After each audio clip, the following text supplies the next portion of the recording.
شروع کرتا ہوں اللہ تعالیٰ کے نام سے جو بڑا مہربان نہایت رحم والا ہے۔ حدیث شریف، رسول اللہ صلی اللہ علیہ وسلم نے فرمایا کہ جو شخص حدث کرے اس کی نماز قبول نہیں ہوتی جب تک کہ وہ دوبارہ وضو نہ کر لے۔ حضرت موت کے ایک شخص نے پوچھا کہ حدث ہونا کیا ہے؟ آپ نے فرمایا کہ پکانے کے مقام سے نکلنے والی آواز والی یا بے آواز والی ہوا۔ صحیح بخاری حدیث نمبر 135۔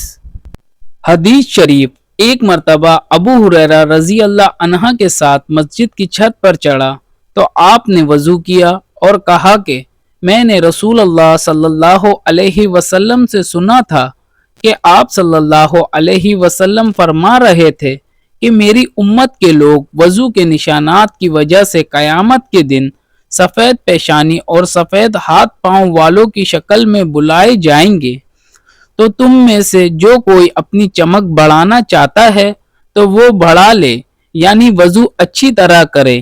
صحیح بخاری حدیث نمبر 136۔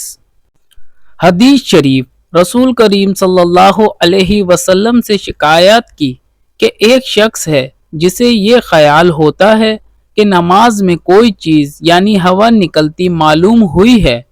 آپ صلی اللہ علیہ وسلم نے فرمایا کہ نماز سے نہ پھرے نہ مڑے جب تک آواز نہ سنے یا بو نہ پائے۔ صحیح بخاری حدیث نمبر 137۔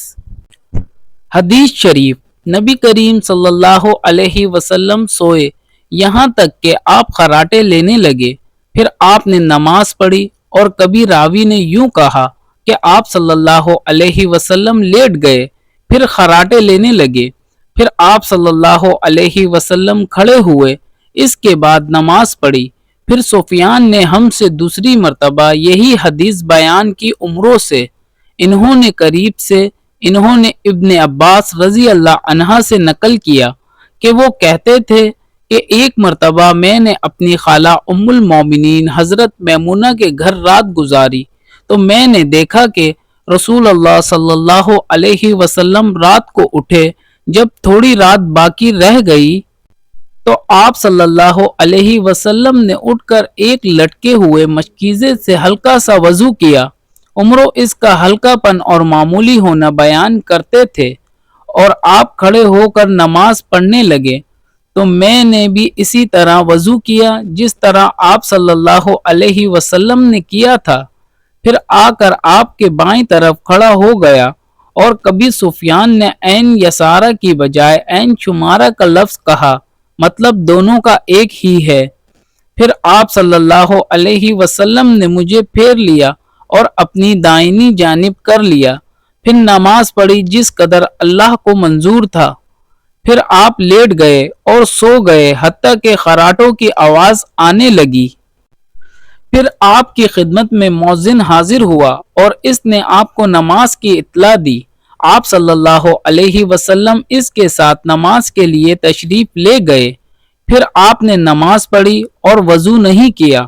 سفیان کہتے ہیں کہ ہم نے عمروں سے کہا، کچھ لوگ کہتے ہیں کہ رسول اللہ صلی اللہ علیہ وسلم کی آنکھیں سوتی تھی، دل نہیں سوتا تھا۔ عمروں نے کہا، میں نے عبیدہ بن عمیر سے سنا، وہ کہتے تھے کہ انبیاء علیہ السلام کے خواب بھی وہی ہوتے ہیں۔ پھر قرآن کی یہ آیات پڑھی۔ ترجمہ، میں خواب میں دیکھتا ہوں کہ میں تجھے ذبح کر رہا ہوں۔ صحیح بخاری حدیث نمبر 138۔ ثواب کی نیت سے حدیث شریف کی ویڈیو کو لائک شیئر کر کے ایک پیارا سا کمنٹ کریں اور چینل کو سبسکرائب کر کے بیل کا بٹن دبا لیں۔ جزاک اللہ۔